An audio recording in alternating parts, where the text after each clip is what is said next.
আমার জালিমরা দরকারি সব জামি তোর বাড়ি লাই দিবি ওরে রে এই জামি তোর আমার ঘর শেষ করে দিল ওরে জামি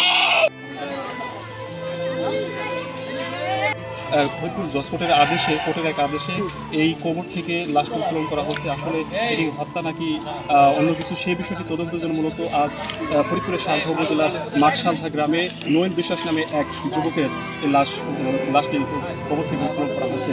সেই দৃশ্যটি আমি আপনাদের দেখাচ্ছি যে এই মুহূর্তে কিন্তু লাশ উত্তোলনের কাজটি চলছে। যে এই গ্রামের গত 9 মে ফরিদপুর সালথা উপজেলার মাঠসালথা গ্রামের নয়ন বিশ্বাস নামে এক স্কুল ছাত্র ফরিদপুর জেলা সদরের কৃষ্ণনগর ইউনিয়নের পাশের গ্রামে তার এক আত্মীয় বাড়িতে বেড়াতে যায় এবং তার অভিযোগ উঠেছে যে তার চাচা এবং চাচাতো ভাইরা তাকে কৌশলে ওই আত্মীয় বাড়িতে নিয়ে যায় এবং পরের দিন শুক্রবার গোসল করার নামে তাকে ওই এলাকায় হত্যা করা হয় এমনটি বলছে তার পরিবার। কিন্তু সেই পরিবারের প্রেক্ষিতে তার পরিবার বা নয়ন বিশ্বাসের মা জজ কোর্টে বাদী হয়ে একটি মামলা দায়ের করেন। সেই মামলার প্রেক্ষিতে মূলত কোর্টের আদেশে আজ কবর থেকে লাশ উত্তোলন করা হচ্ছে। দর্শক, আমরা সেই মামলার বাদীর কাছ থেকে মূল ঘটনাটা জেনে যাবো, আসলে তাদের অভিযোগটাকে এবং তাদের চাওয়া কি সেই বিষয়টা আমরা জানবো।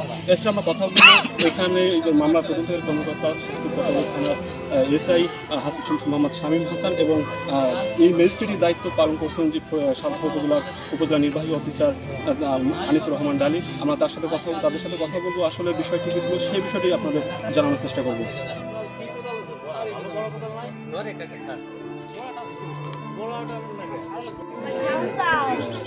নয়ন বিশ্বাস নামে একজনের মৃত্যুকে কেন্দ্র করে একটি আদালতে মামলা হয়েছে এবং আদালত সূত্রে আমরা একটি নির্দেশনা পেয়েছি যে নয়ন বিশ্বাসের লাশ উত্তোলন করে পরবর্তীতে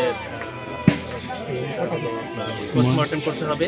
তো আদালতের নির্দেশনার প্রেক্ষিতে মিরপুর জেলা ম্যাজিস্ট্রেট আমাদেরকে নির্দেশনা দিয়েছেন এখানে উপস্থিত হয়ে লাশ উত্তোলনের প্রয়োজনীয় ব্যবস্থা গ্রহণ করার জন্য এবং আমরা আইনগতভাবে এই লাশ উত্তোলন করে পরবর্তীতে যে পোস্টমর্টেমের প্রয়োজনীয় ব্যবস্থার জন্য আমরা প্রেরণ করবো এবং তার পরবর্তীতে আবার তারা যথাযথভাবে সৎকারের ব্যবস্থা করতে পারবে। এই ক্ষেত্রে যেন আমরা কোনো ধরনের আইন শৃঙ্খলার ব্যত্যয় না হয় সেজন্য প্রয়োজনীয় ব্যবস্থা নিয়েছি এবং আদালতের যে নির্দেশনা সেটি যেন যথাযথভাবে বাস্তবায়ন হয় সেজন্য আমরা প্রয়োজনীয় প্রস্তুতি গ্রহণ করেছি।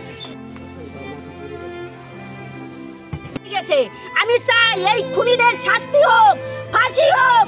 আমি একটাই চাই, আমি ছেলে যে মরে গেছে আমার ছেলেরে পাবো না। আমি এই খুনিদের শাস্তি চাই, না হলে আমার ছেলে আর একটা ওরা মাইরে ফেলে দেবে, আমার স্বামীরে মারবে। এই জমির জন্য আমার ছেলে মারছে, আমার স্বামীরা ওই মিটাবারা মারবার গেছে, ওই পরিমল মারবার গেছে। আর কইছে যে তোর ছেলে মারছি, একটা মারছি আর একটা মারবো, তোর বংশ সাফ করে দেবো, এই কথাও বলছে।